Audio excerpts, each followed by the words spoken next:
സുബ്ഹാനല്ലാഹ്, ഗർഭിണികളെ കൂട്ടിക്കൊണ്ടുപോകുന്ന ഒരു ചടങ്ങ് നമ്മളെ നാട്ടിലുണ്ട്. അങ്ങനെ ഒരു ചടങ്ങ് പ്രത്യേകം സുന്നത്തൊന്നുമില്ല, ഫർളും ഇല്ല.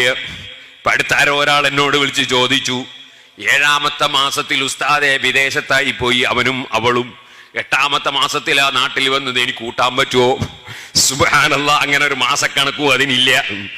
7, 6, 8, 5 ഒന്നും ഇല്ലെങ്കിലോ, തീരെ കൂട്ടിയിട്ടില്ലെങ്കിലോ, അല്ല ആദ്യം തന്നെ തീർത്തും അവന്റെ വീട്ടിൽ തന്നെ ആയാലോ, പ്രസവമടക്കം മോന്റെ കൂടെ തന്നെ ആയാലോ, അല്ല അവളെ വീട്ടിൽ തന്നെ ആയാലോ, ഇതിനൊന്നും ശറയിൽ യാതൊരു നിയമവും ഇല്ല കേട്ടോ.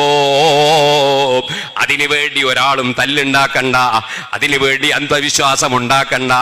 പക്ഷേ ആ ഗർഭിണി സുഖപ്രസവത്തിലൂടെ നല്ല കുട്ടിയെ കിട്ടണമെന്ന് മനസ്സിലാക്കുന്ന ഉമ്മമാർ അങ്ങനെ ഒരു ചടങ്ങുണ്ടാക്കിയിട്ട് കുറെ ഭക്ഷണം സദഖ ചെയ്യുന്നുണ്ടെങ്കിൽ അത് മുടക്കണ്ട.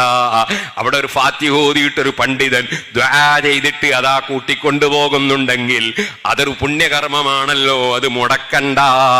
അതേ സമയത്ത് അതില്ലെങ്കിൽ എന്തോ കുഴപ്പമുണ്ട് എന്നൊരു ധാരണയും വേണ്ട. ആ സൽക്കർമ്മം മുടങ്ങിപ്പോയി എന്നത് മാത്രമേ ഉള്ളൂ.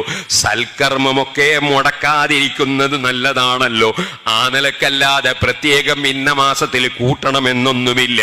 ഈ കാര്യം ഞാൻ ഇടയ്ക്ക് സൂചിപ്പിക്കുകയാണ്.